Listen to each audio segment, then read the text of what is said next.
Malam ini. Selamat malam.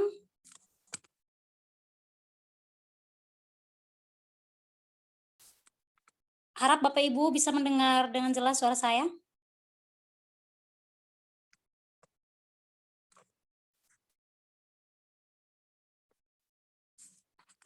Jelas, Ibu. Baik, terima kasih. Apa kabar nih Bapak Ibu semuanya malam ini, sehat?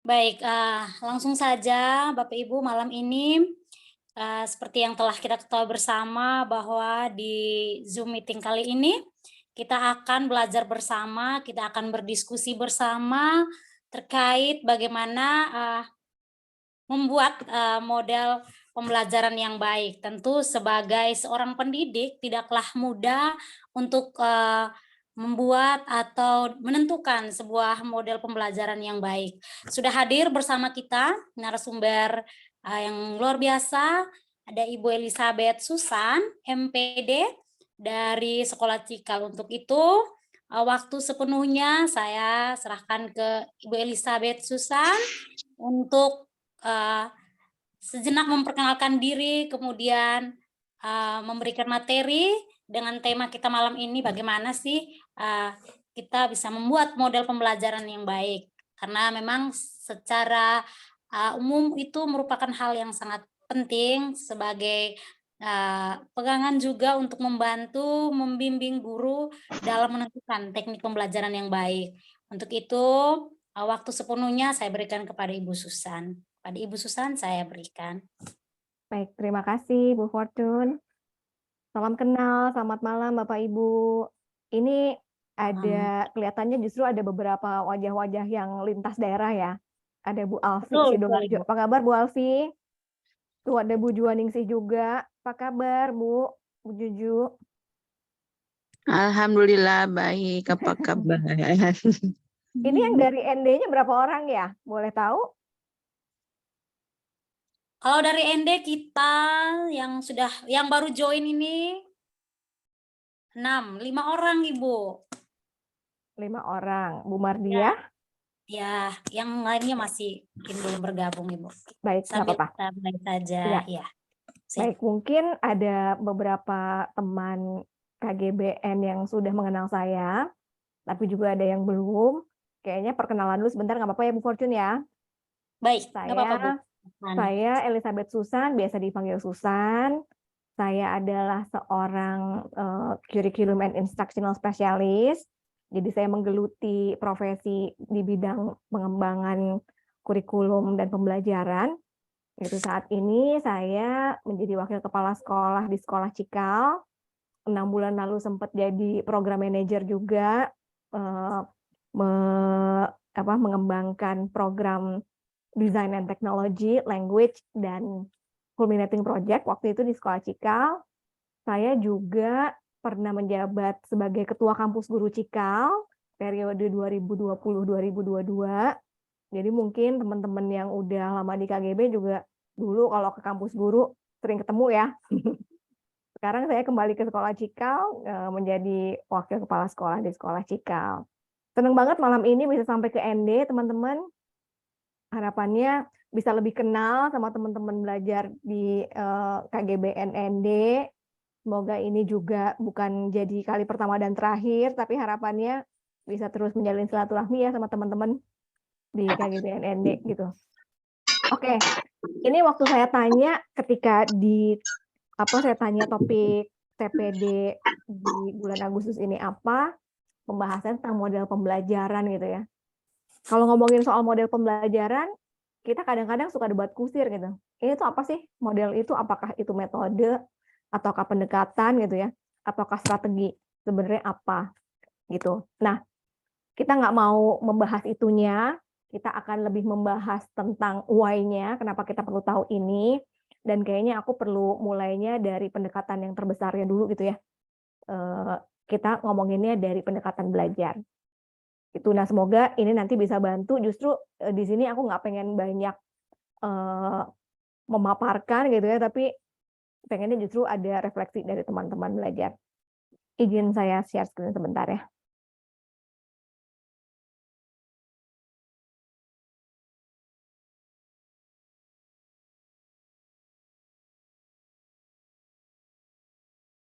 Apakah slide saya sudah dapat dilihat dengan jelas, teman-teman? Bisa Jelas, Ibu. jelas, Sudah jelas. ya, jelas. Iya. Oke. Jadi sekarang kita akan lebih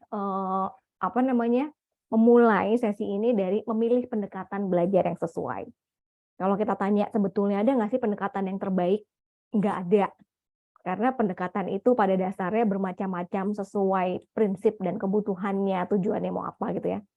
Jadi nggak ada yang terbaik, tapi kita bisa memilih pembelajaran yang sesuai gitu ya. Kita masuk dulu ke sini. Ini tadi udah ya kenalannya. Oke, kalau kita ngomongin pendekatan belajar tuh jadi apa intinya? Pendekatan belajar itu jadinya suatu ide atau prinsip gitu ya. Prinsip terhadap sebuah pembelajaran.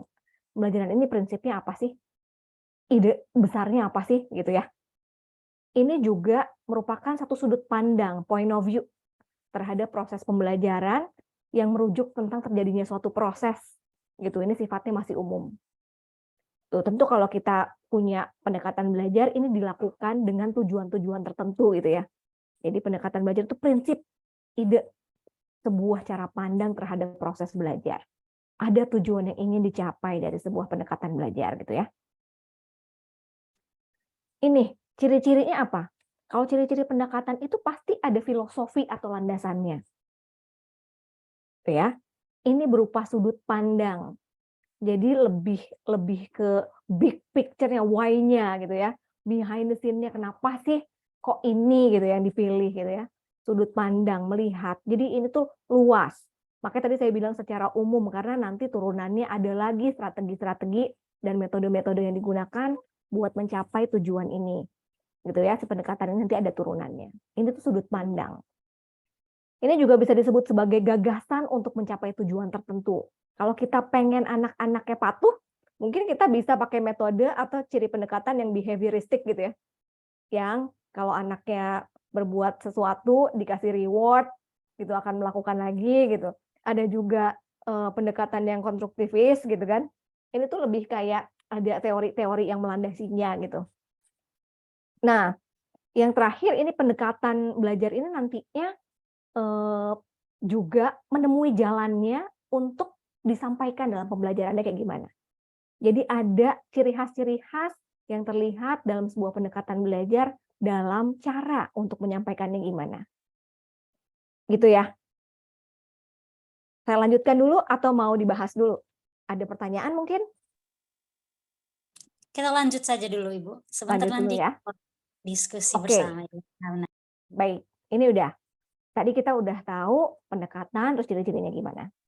Kita mau ambil beberapa contoh pendekatan.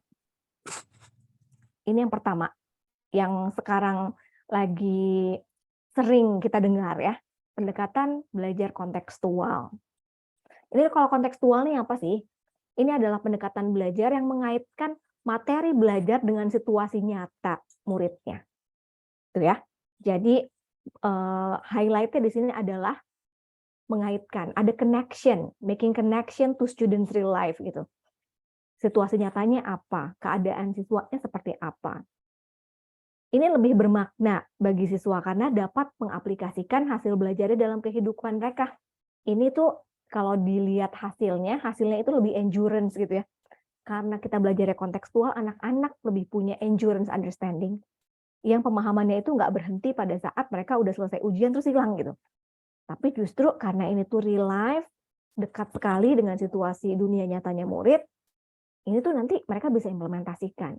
Bahkan bertahan lama pemahamannya gitu ya. Nah, pada pembelajaran kontekstual ini, yang diutamakan adalah aktivitas siswa dalam pembelajarannya. Apa nih aktivitasnya, ngapain nih? Ini dilihat banget ya. Sehingga anak dapat menemukan konsep tentang materi belajar, mengaitkan konsep tersebut dengan situasi dunia nyata mereka.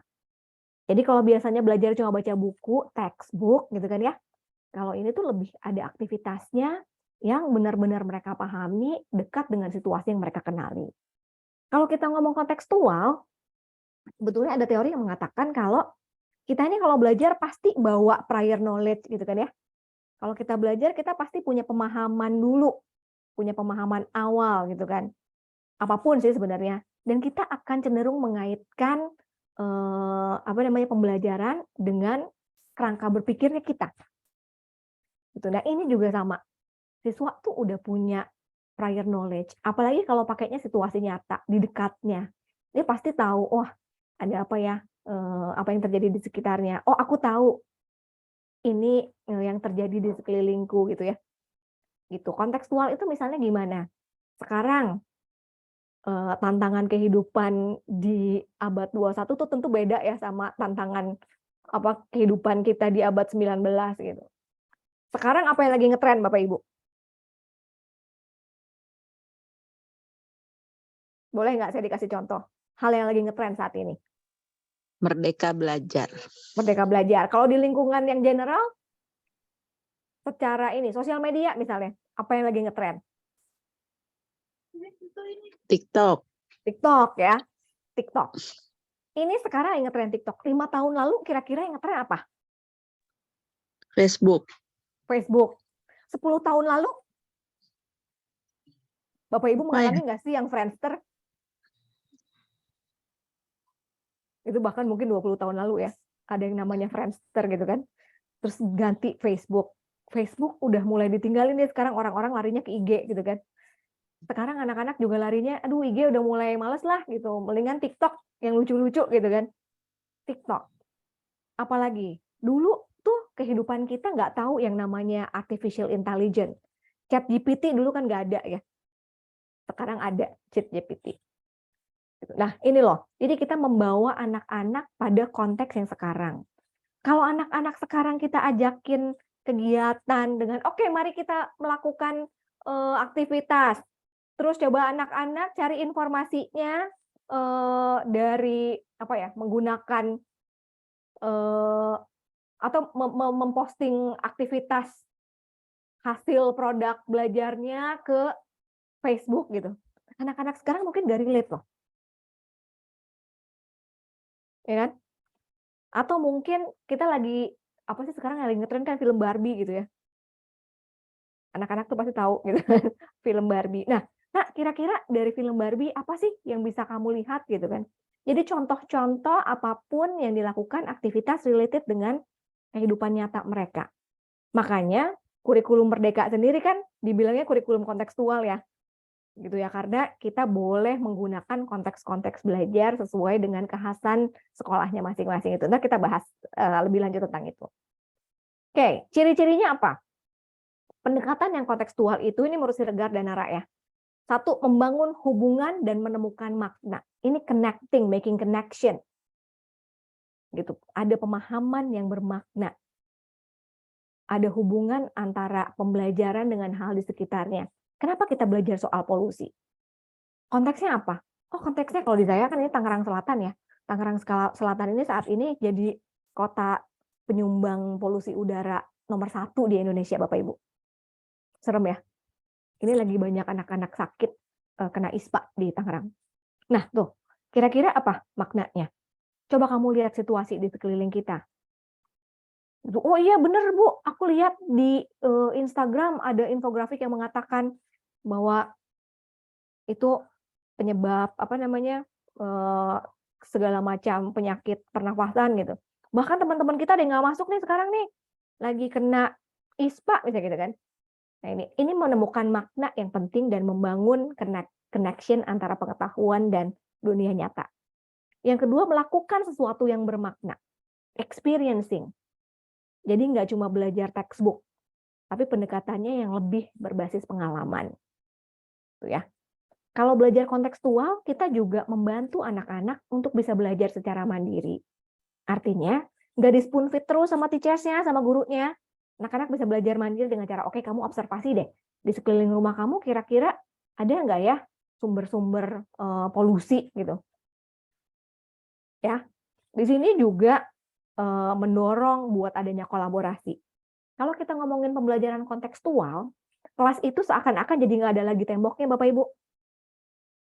Karena kita belajar itu bisa berkolaborasi dengan semua lini kehidupan gitu ya, yang ada di sekitarnya. Kita bisa belajar sama komunitas RT RW, di sekolahnya kira-kira ada orang kampung, kita juga bisa belajar ke sana gitu ya. Itu sih, kolaborasi itu justru didorong supaya anak-anak lebih tahu apa yang terjadi di sekitarnya. Pola berpikir kritis dan kreatif pasti ya, yang ini mengembangkan potensi individu atau transferring. Dan ada standar pencapaian yang tinggi.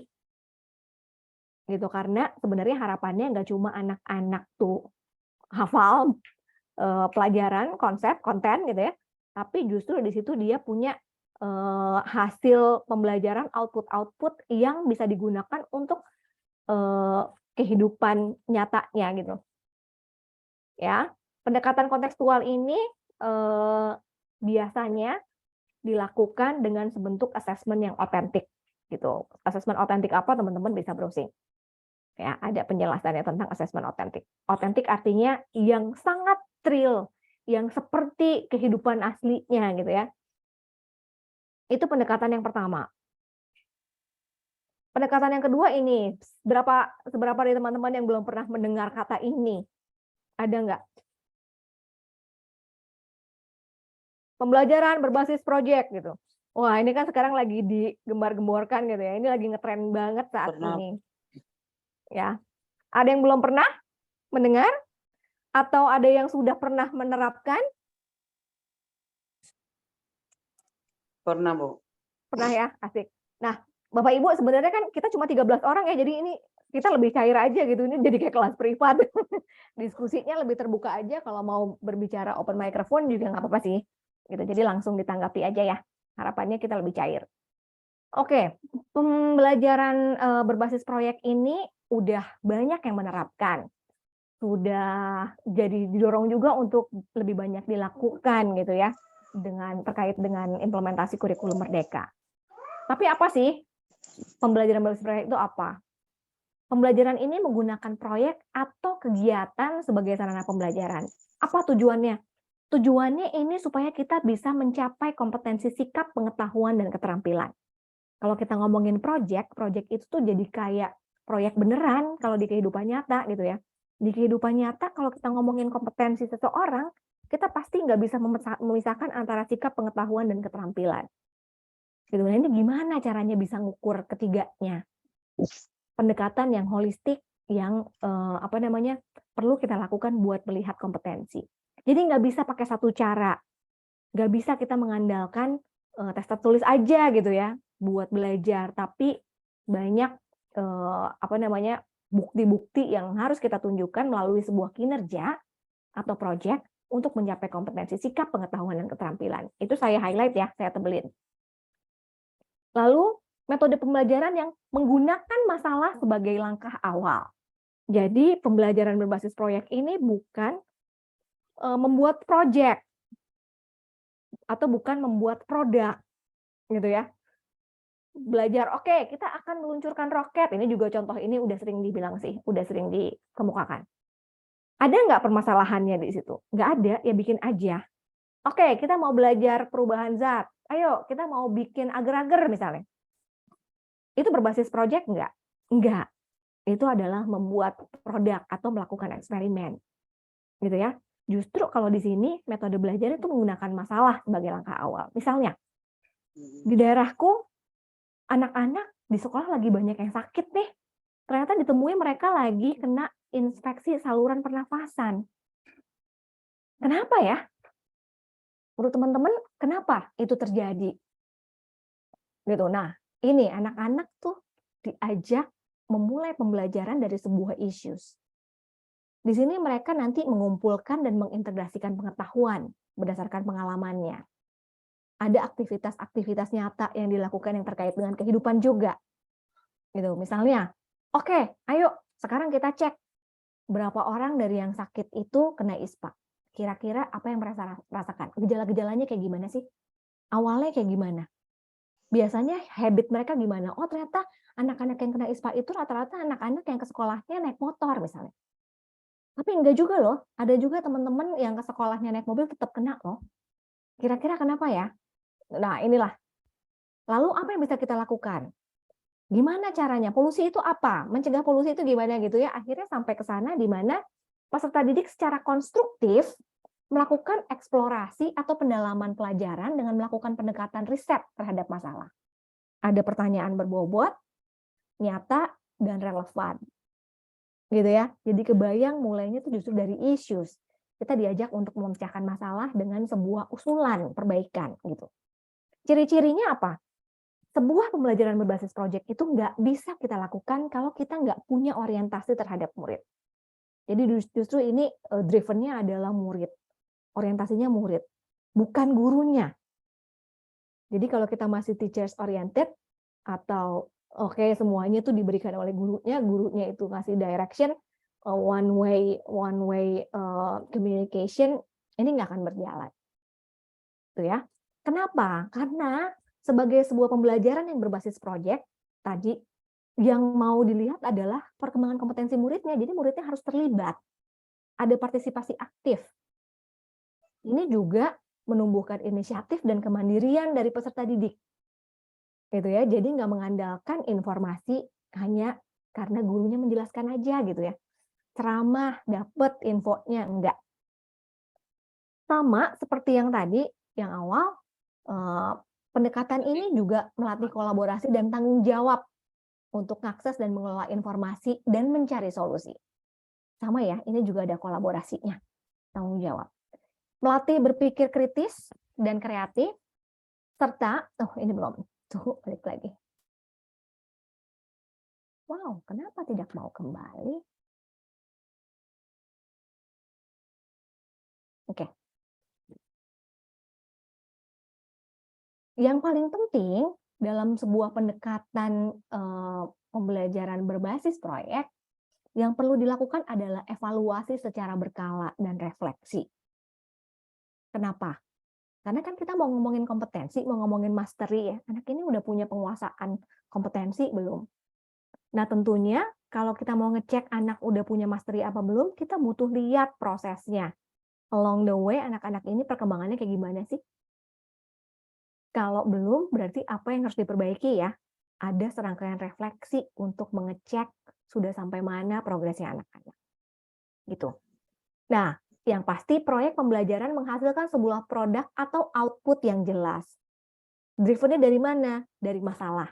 Jadi nggak ujuk-ujuk, oke kita akan membuat rumah daerah, rumah adat yang lalala gitu ya. Terbuat dari ini itu gitu kan. Ada, sama-sama ada produk yang dihasilkan, tetapi drivennya beda.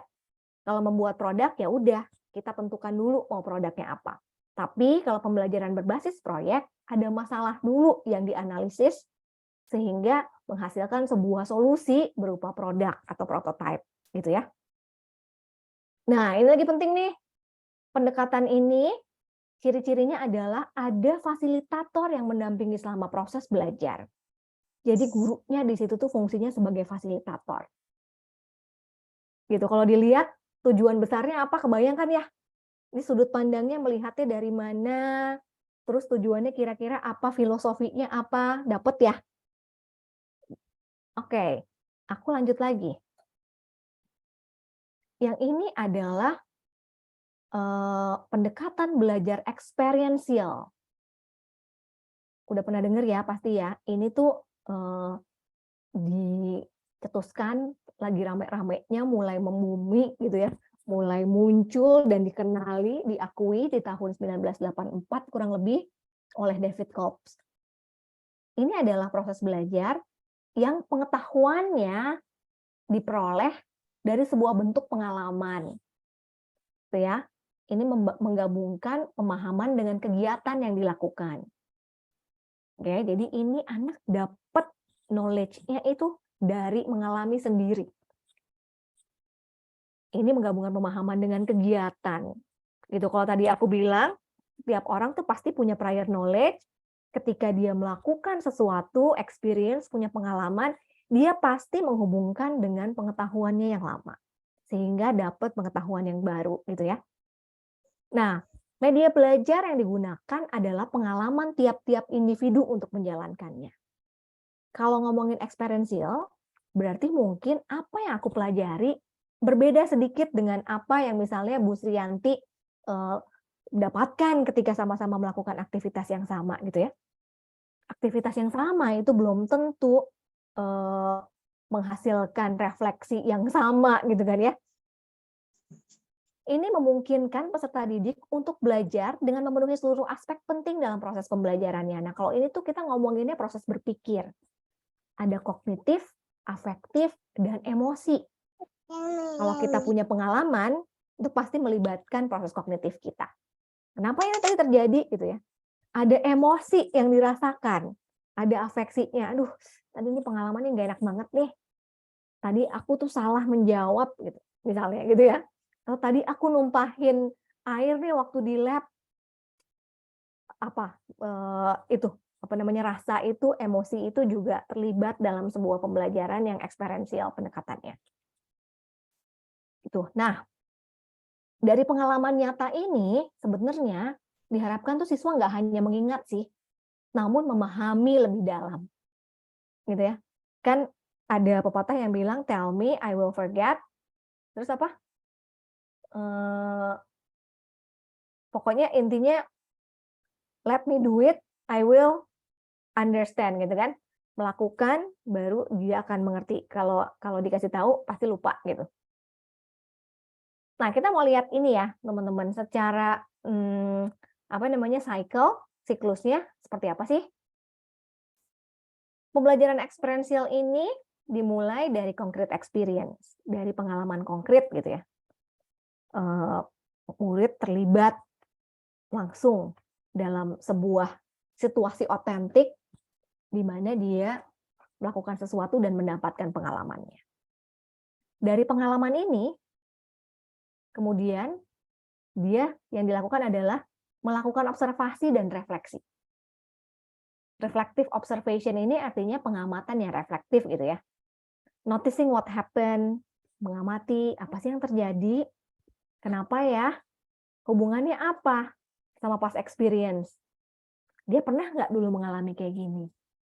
Oh, kalau gini nih ini related dengan pengetahuan apa yang sudah diketahui sebelumnya ya, gitu kan ya.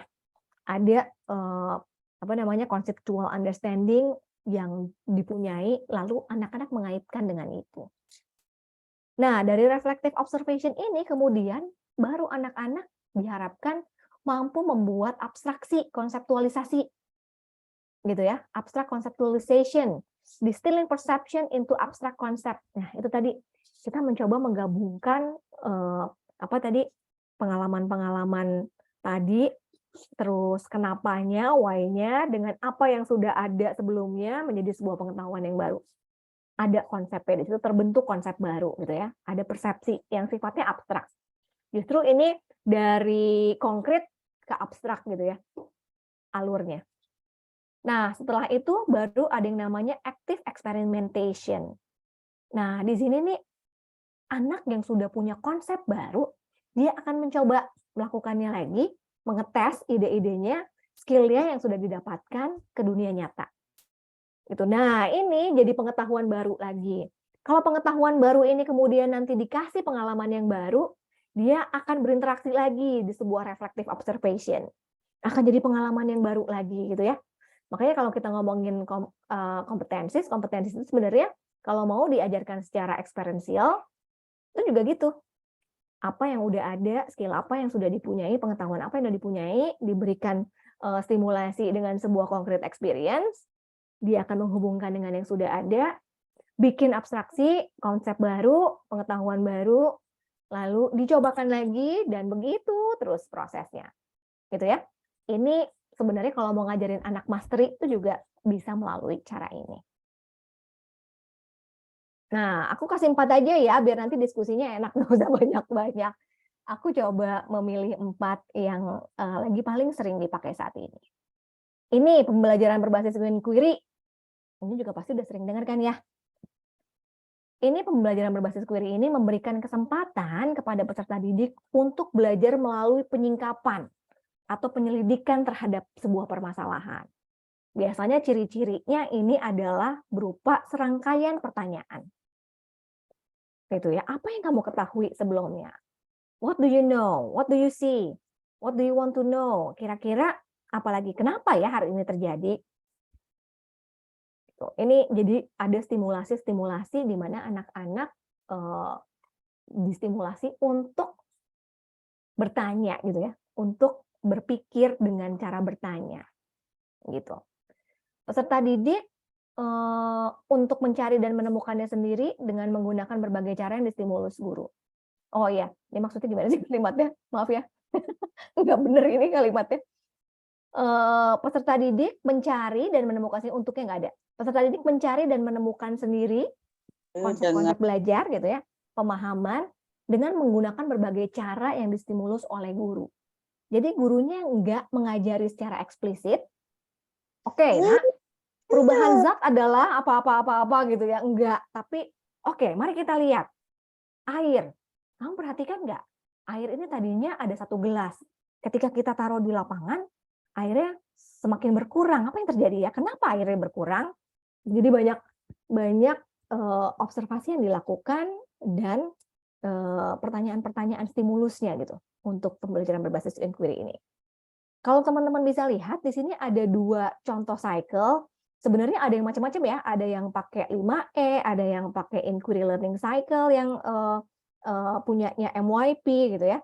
Ada berbagai macam cycle yang diadaptasi untuk pembelajaran inquiry, tapi basically kita tuh punya gini, anak mendapatkan stimulasi dulu. Kalau di sini engage, anak terlibat dulu.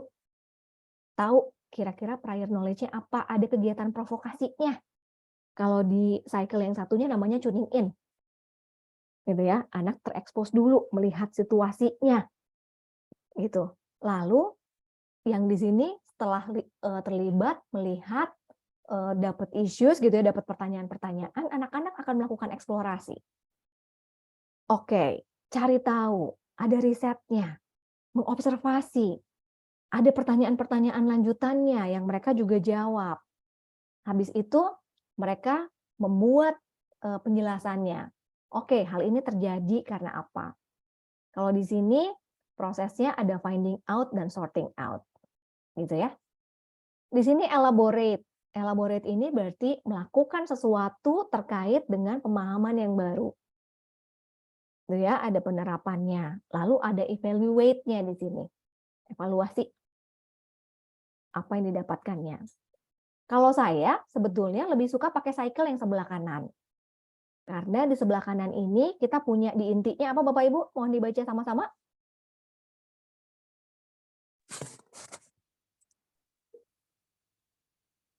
Reflecting on personal understanding. Reflecting on personal understanding. Kenapa ini di tengah? Karena si refleksi ini jadi hal yang penting dalam sebuah proses inquiry. Di tuning in-nya ada refleksinya. Waktu finding out ada refleksinya. Waktu sorting out juga. Going further, waktu anak melakukan aksi, dia juga melakukan refleksi. Jadi refleksi ini yang jadi hook dalam sebuah cycle-nya gitu ya. Making conclusion, membuat kesimpulan, lalu taking action. Setelah dia belajar, apa yang mau dilakukan selanjutnya gitu kan ya. Gitu. Nah, ini sih apa namanya pendekatan-pendekatan ini yang saya ingin teman-teman pahami sebagai sebuah pilihan-pilihan gitu ya. Jadi kita ini maunya kan memilih pendekatan yang sesuai. Teman-teman tuh lebih suka yang mana?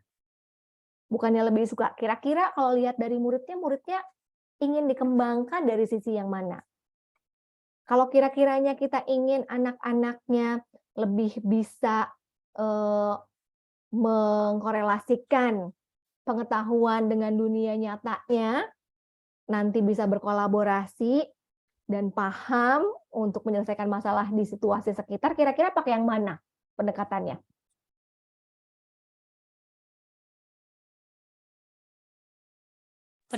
Pendekatan kontekstual. Kontekstual bisa. Kalau misalnya kita mau pakai pendekatannya yang tadi eksperiensial, mungkin nggak buat meningkatkan kompetensi? bisa. Bisa. Kalau kita ngomongin pendekatannya pakai pendekatan yang berbasis inquiry, kira-kira apa kelebihannya terhadap kompetensi murid? eh, keterlibatan siswa lebih banyak karena ada refleksi, Bu. Oke. Jadi kemampuan buat merefleksinya yang banyak gitu kan ya. Iya, Bu. Menemukan sesuatu, belajar secara mandiri gitu kan. Oke. Saya berhenti sampai di sini dulu. Saya mau buka sesi pertanyaan dulu. Silakan kalau ada yang ingin diklarifikasi atau ingin ditanyakan. Kita diskusi dulu ya, nanti aku lanjut ke beberapa part terakhir. Mohon izin Oke. minum dulu boleh? Boleh Bu, silakan. Silakan Bapak Ibu, kita open discussion ya. Sambil kita enjoy.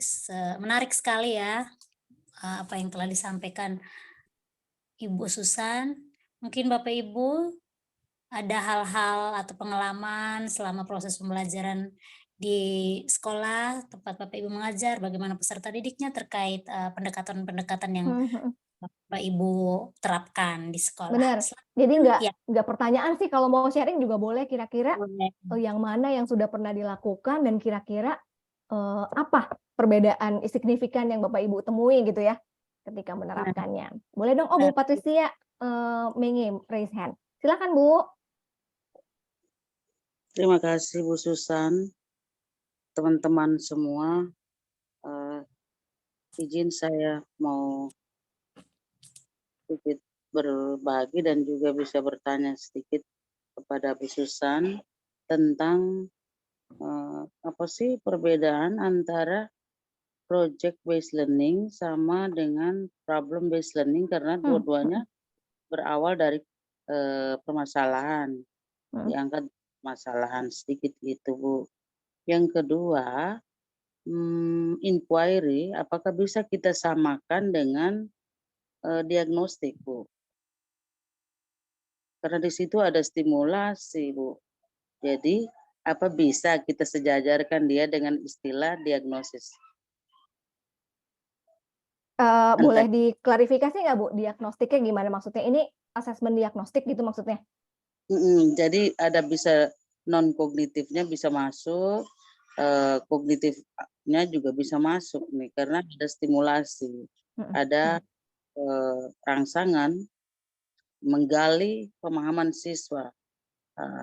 Jadi istilahnya kalau dalam kegiatan pendahuluan kan pengalaman yang saya lakukan di kelas, di kognitif awal biasanya ada kegiatan stimulasi, motivasi, dan apersepsi. Apakah itu sama arti juga dengan diagnostik, Dengan Bu? inquiry gitu ya tadi ya. Oke, baik. Ya. Sudah Bu? Sudah Bu, yang tiga-tiganya itu saya sudah pernah buat Bu. Tapi mirip, mungkin bisa dikonfirmasi balik buat kita semua ini malam, bisa sama-sama satukan persepsi Bu. Jangan sampai salah kaprah, miskonsepsi begitu. Oke, baik. Makasih Ustaz. Ya. Terima kasih pertanyaannya ya Bu Patricia. Buat Ya. yang pertama, apa sih bedanya project based learning sama problem based?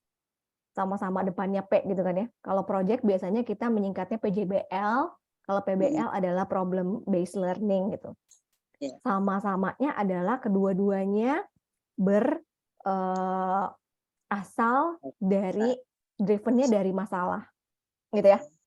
Ya, Bu. Tetapi bedanya di project based learning, anak-anak diminta untuk melakukan serangkaian performing task gitu ya, yang mampu menjawab atau memberikan solusi terhadap masalah tersebut dengan serangkaian kegiatan yang terstruktur gitu. Jadi emang dirancang bener, ini nih proyeknya seperti situasi nyata yang anak harus menampilkan sebuah kinerja otentik.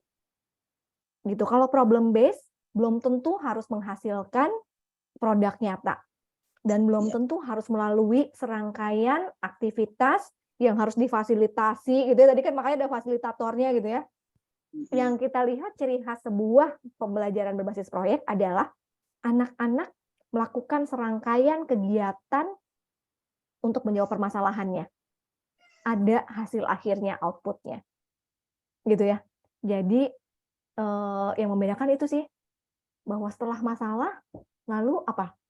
Oke, kita mau memunculkan solusi, tapi dengan yang lebih otentik gitu ya, dengan serangkaian kinerja otentik. Gitu sih. Kalau problem base belum tentu harus demikian. Gitu menjawab pertanyaannya nggak ya, Bu? Iya, iya Bu. Oke, baik. Kalau yang pertanyaannya inquiry sama diagnostic assessment itu kira-kira bisa disejajarkan nggak? Hmm. Ini gitu kan ya pertanyaannya. Correct me if I'm wrong, Bu. Saya menangkapnya gitu. Iya Bu. Gitu ya? Oke, baik. Nah, kalau pertanyaannya demikian, sebenarnya pendekatan belajar inquiry sama assessment diagnostik itu dua hal yang berbeda. Kita ngomonginnya pendekatan belajar, yang satunya adalah assessment diagnostik. Yang samanya apa? Yang samanya ada pertanyaan-pertanyaannya gitu kan ya? Pemantik. Gitu. Ada pertanyaan pemantiknya, betul. Tetapi Iya. tujuannya berbeda, Bu. Kalau inquiry, pertanyaan-pertanyaan yang kita berikan sebagai stimulasi, itu bukan buat ngetes prior knowledge-nya anak aja. Tapi ditujukan supaya anak tuh terstimulasi buat apalagi ya setelah ini, gitu ya. Ini jadi rangkaiannya nanti kerangkaian eksplorasi belajar. Kalau diagnostik, oke, setelah kita tahu, oh anaknya baru tahu di sini, lalu kita melakukan tindak lanjut. Planning pembelajaran gitu ya Bu. Jadi ini dua hal yang kita harus pisahkan. Jadi nggak bisa disamain. Proses pertanyaannya tujuannya berbeda. Gitu. Kalau inquiry, pertanyaannya bukan ngetes betul atau salah, tapi buat menstimulasi anak, buat berpikir kritis gitu ya. Lalu abis ini ada pertanyaan apa lagi? Ayo kita eksplorasi gitu ya. Gitu. Iya. Iya. Terima kasih Bu Susan. Sama-sama Ibu. Luar biasa. Ada lagi? Ada yang mau cerita mungkin? Kira-kira kalau dari keempat ini yang mana sih yang Bapak Ibu paling sering gunakan, yang udah pernah? Kalau yang experiential, udah pernah belum Pak Bu? Digunakan. Sudah Bu, pengalaman belajar siswa. Apa misalnya? Mereka menceritakan mereka berasal dari keluarga petani. Dan pada saat pembelajaran kita coba mengeksplor mereka dengan menceritakan kembali kehidupan para petani itu seperti apa, apa saja, apa yang harus mereka siapkan di musim hujan gitu Bu. Oke, baik. Kira-kira kalau dari ceritanya Bu Patricia, ini masih Bu Patricia kan ya? Enggak, yang cerita tentang pengalaman. Kalau kita mendapatkan pengalamannya dari bercerita, apakah anak-anak yang lain mengalaminya enggak?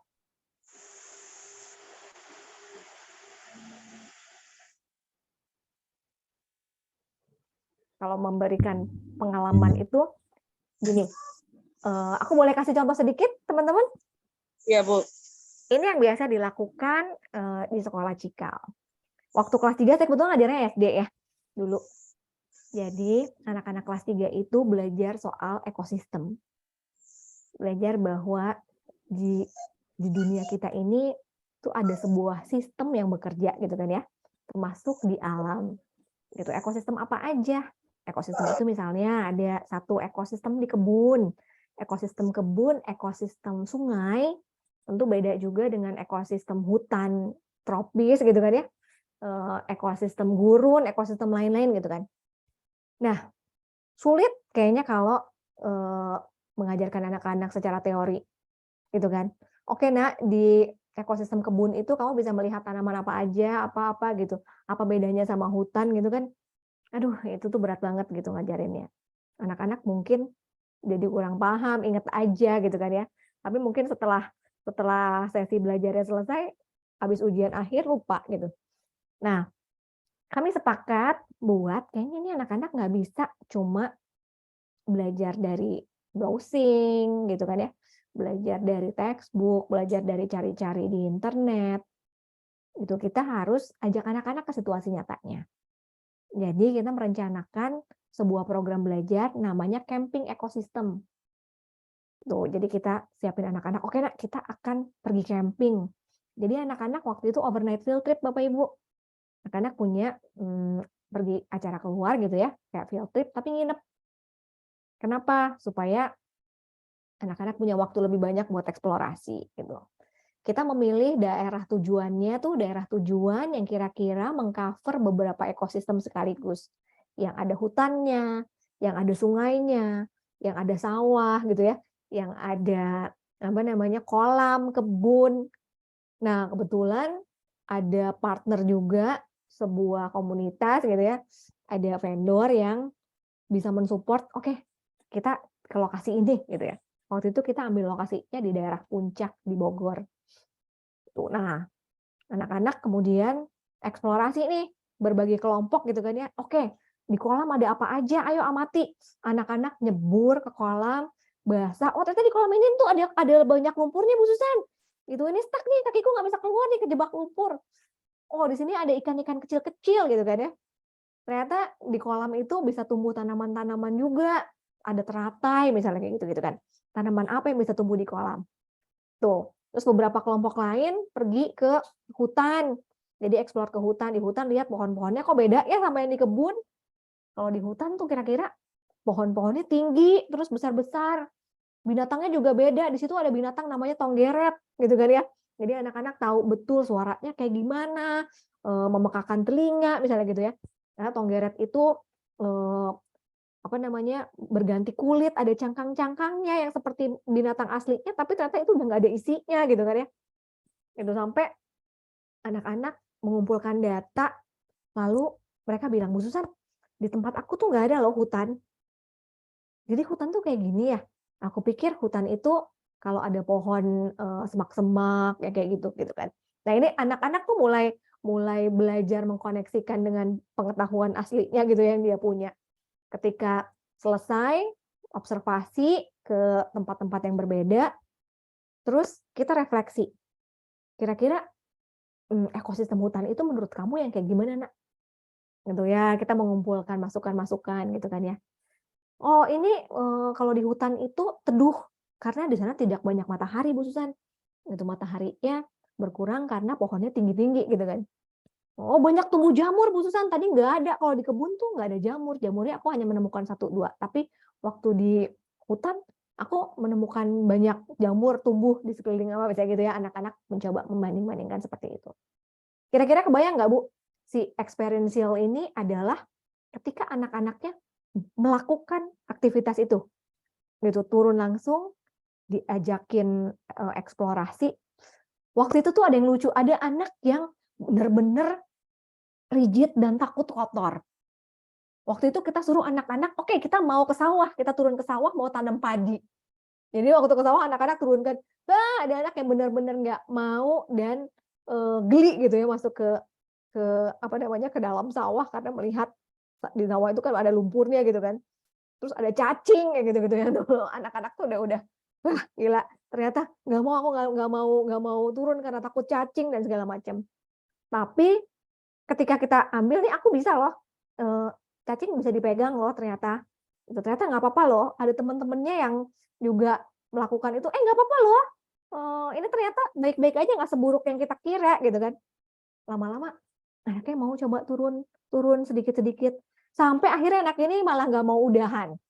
Jadi nanam padi gitu ya, mundur, "Ayo Nak, saatnya habis, kita mau eksplor ke tempat lain." "Entar dulu." Dia masih main di sawah gitu kan ya. Jadi justru experience itu kalau kita mau ngomongin emosi, anak-anak tuh juga apa namanya, berproses dengan emosi-emosi yang dirasakannya ketika belajar gitu kan ya. Yang tadinya takut karena ada cacingnya gitu, ini tuh jadinya punya pengalaman baru gitu setelah itu. Habis gitu refleksinya apa? Bu Susan, ternyata sawah itu tuh asik juga ya. Ternyata cacing itu nggak seburuk yang kukira, tidak semenjijikan itu gitu kan. Nah itu sih, jadi si pengetahuan-pengetahuan itu justru didapatkannya dari proses yang nyata dulu, itu baru ada abstraksinya. Gitu sih kurang lebih cerita pengalaman tentang pembelajaran eksperiensial. Kalau ngomongin pembelajaran yang kayak eksperimen-eksperimen, itu juga sebetulnya ada faktor eksperiensialnya. Misalnya, kayak tadi bikin agar lagi pengen belajar soal apa namanya perubahan wujud gitu ya, perubahan zat. Jadinya anak-anak lihat langsung, ternyata agar ini tuh bukan membeku loh. Apa bedanya agar mengeras sama es batu? Beda kan ya? Gitu, yang satu namanya hardening, mengeras, yang satu lagi namanya membeku. Nggak ada titik apa namanya titik bekunya gitu. Kalau di kulkas dimasukin kan bisa di bawah 0 derajat. Kalau ini kan enggak gitu. Gitu sih kurang lebih. Oke, nah ada Bu Rita, KGBN Hulu Sungai Tengah ya Bu? Betul? Iya Bu, malam Bu Susan. Halo Bu Rita, silakan Bu. Mau berbagi atau mau bertanya nih? Mau bertanya nih Bu, minta pencerahan sama Ibu. Gini Bu, saya ini kebetulan ngajar di SMP. Terus ketika itu ngajarnya mata pelajaran EPS Bu. Materinya ini materi tentang negara-negara di luar, seperti negara-negara ASEAN, terus juga negara-negara benua Eropa gitu ya. Nah, disinilah saya kesulitan mengajak anak apa ya? Yang selama ini sih saya lakukan kayaknya video gitu ya, unduh dari YouTube. Ini kalau benua Amerika, benua Eropa, seperti itu aja. Kayaknya dia jenuh gitu. Nonton-nonton itu kayaknya sudah jenuh. Saya bingung gitu, gimana sih caranya untuk menarik motivasi belajar mereka terhadap materi-materi yang kayaknya saya sulit untuk menampilkan ke dunia nyata gitu di depan kelas atau gimana. Mungkin bisa pencerahannya Bu. Terima kasih. Oke, baik Bu Rita, tadi udah dikasih exposure ya, pakai video-video gitu ya, Indi.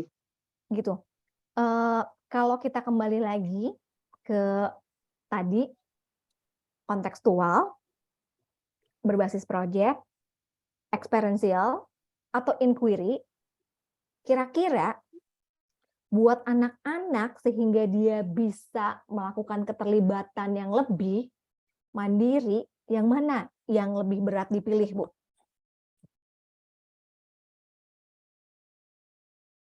Ya itu Bu yang masih kurang bisa Bu. Yang masih kurang bisa itu, oke.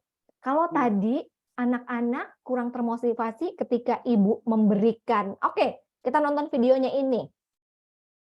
Video anak-anak mengalami sendiri nggak, Bu? Enggak, nonton Enggak, mungkin aja. ya. Saya Nonton saya aja gitu putarkan kan ya. itu, iya. Anak-anaknya terlibat aktif nggak, Bu?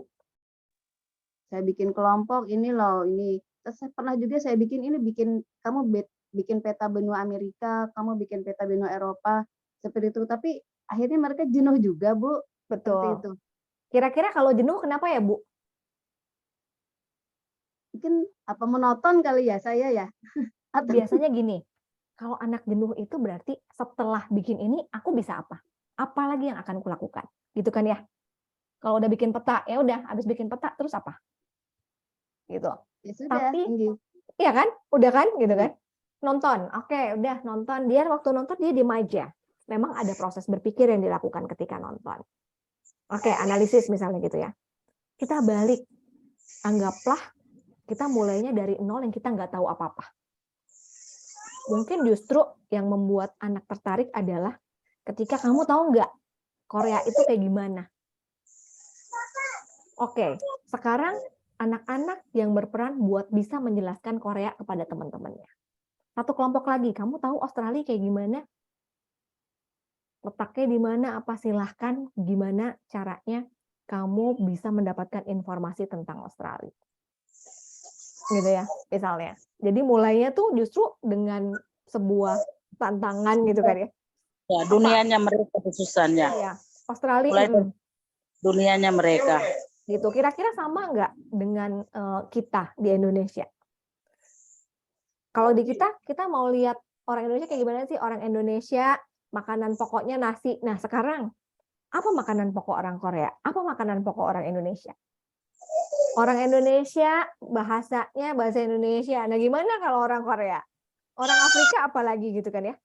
Jadi mungkin sesuai dengan tujuannya aja Bu. Kalau Ibu pengen anak-anaknya terlibat, anak-anaknya bisa bereksplorasi lebih, punya pertanyaan-pertanyaan penggali gitu ya. dibuka stimulusnya aja, tapi membiarkan mereka buat melakukan eksplorasi, Ibu bisa pilih pembelajaran berbasis inquiry. Gitu. Kalau mau kontekstual, kita ajak guest speaker misalnya. Gitu ya. Guest speaker, kita ajak. Oh, aku punya temen nih orang Korea. Gitu. Yuk, kita undang. Berkunjung misalnya ya. Atau kalau di sini, kalau anak-anak tuh biasanya kita ajak, tapi ini susah ya kalau negara-negara gitu kan. Aku nggak tahu mana, ke museum apa ya? Ke kantor ASEAN misalnya gitu ya. Kalau di sini tuh kita bisa menggunakan fasilitas yang itu. Kita ajak anak-anak ke kantor ASEAN misalnya. Oke, silakan pelajari. Di situ tuh ASEAN tuh daerahnya meliputi mana aja gitu kan ya. Ada museumnya, ada orang yang bisa kita tanyai. Termasuk kenapa sih ada ASEAN? Apa bedanya? ASEAN sama PBB apa? Gitu kan ya. Ada lagi nggak negara-negara di sekitar yang regional itu apa sih gitu. Jadi sebetulnya pendekatan satu pendekatan aja tuh nggak bisa dilakukan gitu ya. Tapi sebetulnya kita bisa pilih pendekatan itu sesuai kebutuhan belajarnya. Juga kalau misalnya mau digabung-gabungkan, fusion gitu, itu juga nggak ada salahnya sih.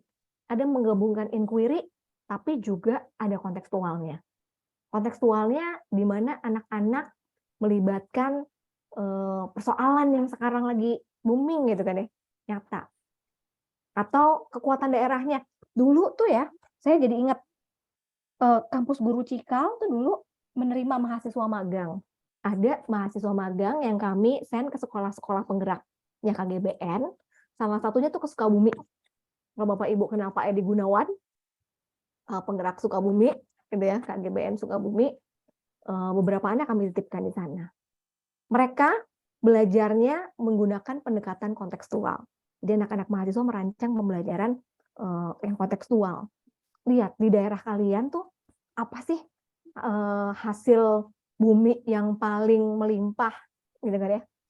Oke, yang hasil melimpahnya ternyata di daerah tempat anak-anak tinggal itu adalah singkong, Bapak Ibu. Ini di SMK.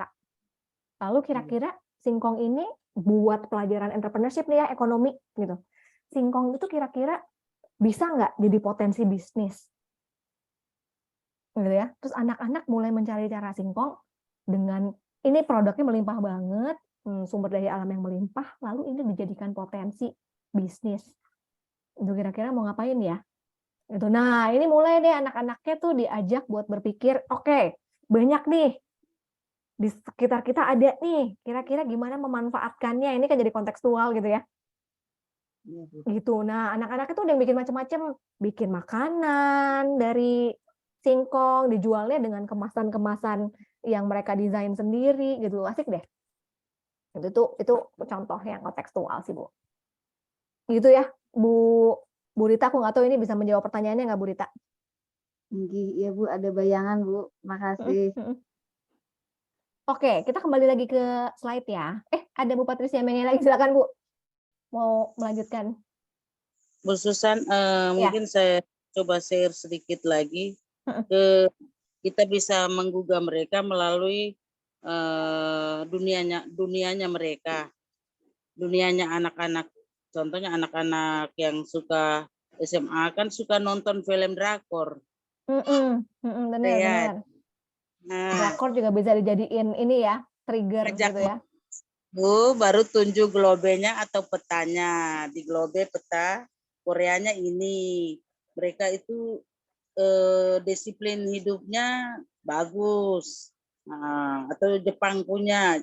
Mereka tuh anak-anak tuh karakternya bagus ya. Mungkin kita ngajaknya dari situ, Bu. Film-filmnya. Justru ini provokasinya dari film Korea yang lagi booming gitu ya. Misalnya 25-21 gitu. Ada nggak yang nonton, Bu? 25-21. Itu kan cerita remaja ya. Seru banget tuh. Iya. Gitu. Dari situ justru diperkenalkan budayanya apa gitu ya. Itu juga bisa sih, Bu. Terima kasih. Iya, makasih, Bu. Aku coba mencoba melakukan, kita akan refleksi sedikit ya Bapak Ibu ya. Oke. Sebagai penggerak Merdeka Belajar, kita kan penggerak Merdeka Belajar ya, KGBN gitu. Komunitas Guru Belajar Nusantara. Bapak Ibu pilih yang mana? Kalau saya tanya, mau pilih nilai berapa atau bisa apa? Mana yang Bapak Ibu pilih? Bisa apa? Kenapa? Kenapa bisa apa? Kenapa nggak mau nilai berapa? Nilai 100 misalnya gitu. Kenapa kok memilih bisa apa? Boleh nggak aku dikasih klarifikasi? Karena itu berkaitan dengan kompetensi, Bu. Kompetensi yang ingin saya capai, yang ingin kita capai. Oke. Kalau nilai emangnya nggak bisa, Bu? Nggak menjamin sih, kayaknya ragu saya. Nilai belum tentu gitu ya. Mungkin di atas kertas nilainya 100. Tapi ketika dihadapkan pada dunia nyata, dia nggak bisa memecahkan masalah dengan pengetahuannya gitu kan ya. Belum tentu bisa. Nilai itu tidak menggambarkan kompetensi secara komprehensif gitu ya, secara holistik. Lagi, Bapak Ibu pilih yang mana? Pilih anak-anak melakukan penalaran atau menghafal? Menalar, Bu. Kenapa menalar? Kan gampangan menghafal. Menghafal aja deh gampang anak-anak, silahkan hafalkan halaman sekian sampai sekian, besok ulangan gitu kan ya. Kalau menalar kita harus kasih aktivitas-aktivitas yang perencanaannya mungkin repot banget gitu. Kenapa kok milihnya menalar, Bu? Ada proses Agar anak-anak berpikirnya, Bu. bisa berpikir kritis. Oke. Menalar itu kaitannya benar. Proses. Ya, ada prosesnya. Ini proses kognitif yang tingkat tinggi ya. Kalau menghafal kan ini kalau di Bloom taksonomi urutan keberapa Bapak Ibu? Pertama, Bu. Pertama, yakin anak-anaknya mau selesai di situ aja. Kalau menalar ini anak akan mampu melakukan bahkan sampai pada tingkat creating and evaluating. Gitu kan ya? Gitu, makanya kita mau anak-anak yang mampu menalar, bukan hanya menghafal aja. Yang terakhir pilihannya, mana yang Bapak Ibu pilih? Ujian bermakna atau ujian terstandar? Ujian bermakna, Bu. Ujian Yakin, bermakna. yang lain gimana? Ujian bermakna. Ini nanti dianggap jelek loh sekolahnya sama pengawas kalau ujiannya nggak terstandar. Gimana?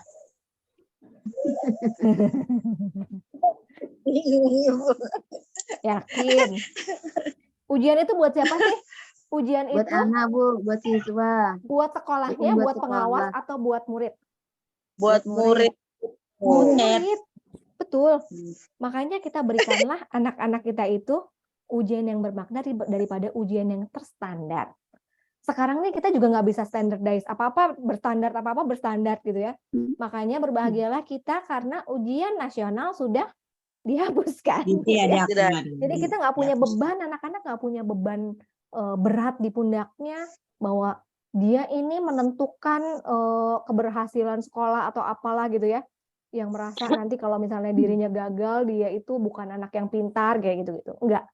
Justru yang kita inginkan adalah anak-anak bisa menyelesaikan ujian-ujian kehidupan. Nah, udah kayak sinetron ya. Ujian kehidupan. Iya. Gitu. Justru kenapa kita berikan pendekatan yang tadi. Bayangin ya Pak, Bu, kalau kita tadi pakai pendekatan kontekstual, kira-kira ujiannya ujian bermakna atau terstandar? Kontekstual bermakna, Bu. Karena kita nggak bisa standardize konteks, betul nggak? Konteksnya di daerahnya Bu Patricia sama di daerahnya Bu Rita beda pasti. Di daerahnya Bu Ismawati di Jepara sama Bu Alfi di Sidoarjo tuh mungkin juga beda gitu. Nggak mungkin sama gitu kan? Iya, Bu. Terus kalau kita ngomongin inquiry tapi terstandar ujiannya, bisa nggak? Ya enggak, karena pertanyaan-pertanyaan anak apa yang ingin dieksplorasi, rasa ingin tahunya pasti beda kan ya? Ya. Gitu, nggak bisa Tapi itu bermakna nggak buat mereka? Bermakna. Bermakna. Itu menjawab, proses berpikir mereka berkembang gitu kan ya. Ya itu dia Iya. tadi.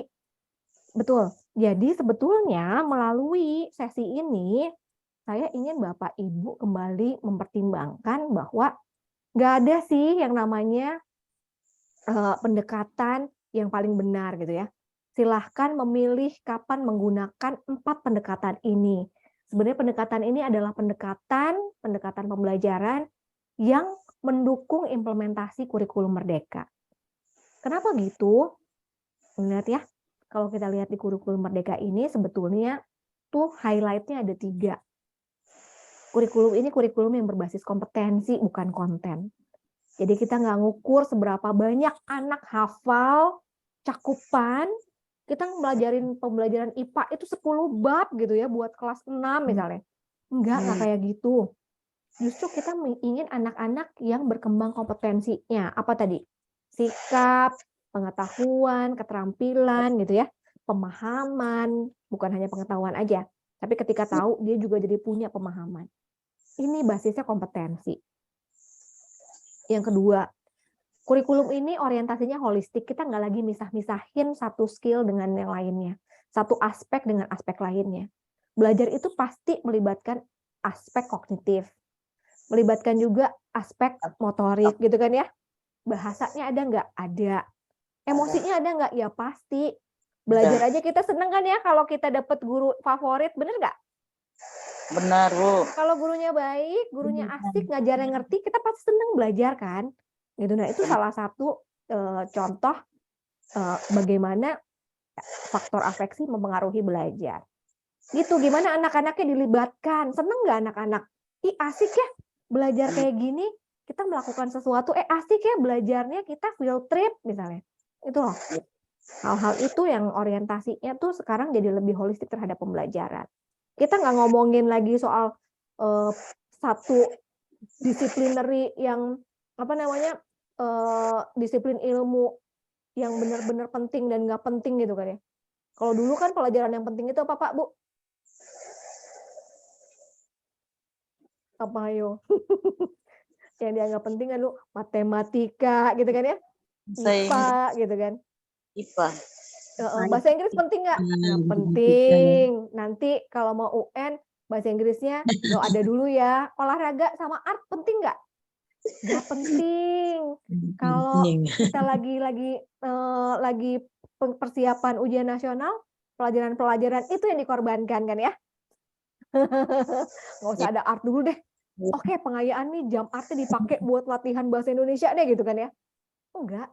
Justru kita pengen bahwa pembelajaran itu saling terhubung, nggak ada yang mana yang lebih penting.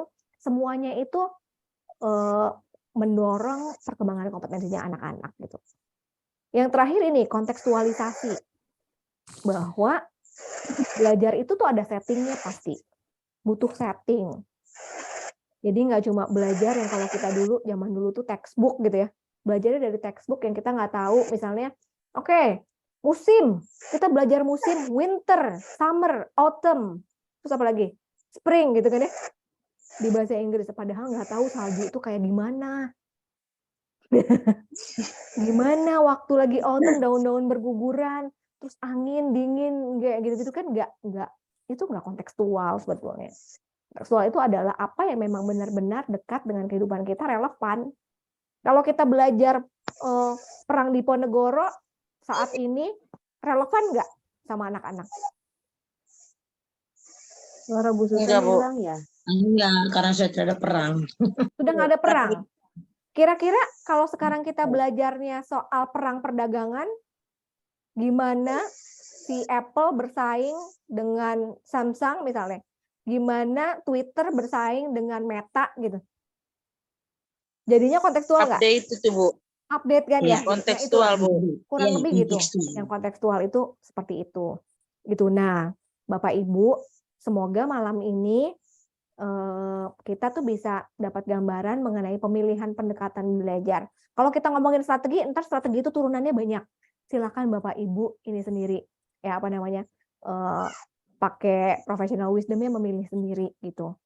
Cuma kita tahu bahwa pendekatan itu tuh ada latar belakangnya, ada prinsip-prinsip yang mengawalinya gitu. Jadi kalau prinsipnya pengen anak-anak itu bisa bebas bertanya, bisa mengeksplorasi keingintahuannya, pakai yang inquiry. Tapi kalau ingin anak-anak muridnya itu lebih paham issues yang terjadi di sekitarnya, pakai yang kontekstual. Bisa juga pakai PJBL gitu ya, berbasis project. Kalau pengen anak-anaknya mengalami langsung dan dari situ mereka paham, pakai yang experiential. Apa namanya tadi ya? Agak susah disebut sih yang itu. Itu coba ada chat. Oh iya. Ujian Bu Wahyu, ujian bermakna seharusnya, tapi yang ada ujian terstandar. Iya bener ya Bu. Ujian bermakna itu artinya gini. Kalau kita memberikan tugas otentik ya teman-teman, anak-anak itu nggak diminta buat menjawab dengan jawaban yang benar. Karena nggak ada jawaban yang benar dalam ujian bermakna. Yang ada adalah kenapa? Kenapa, how it works and why it doesn't work. Kenapa berhasil dan tidak berhasil. Kenapa efektif dan tidak efektif gitu kan ya. Tetapi anak-anak tahu alasannya kenapa bisa menjelaskan. Gitu. Jadi sebenarnya ini kembali lagi ke menalar tadi ya, daripada menghafal. Gitu sih. Ini akhir paparan saya dan refleksi kita.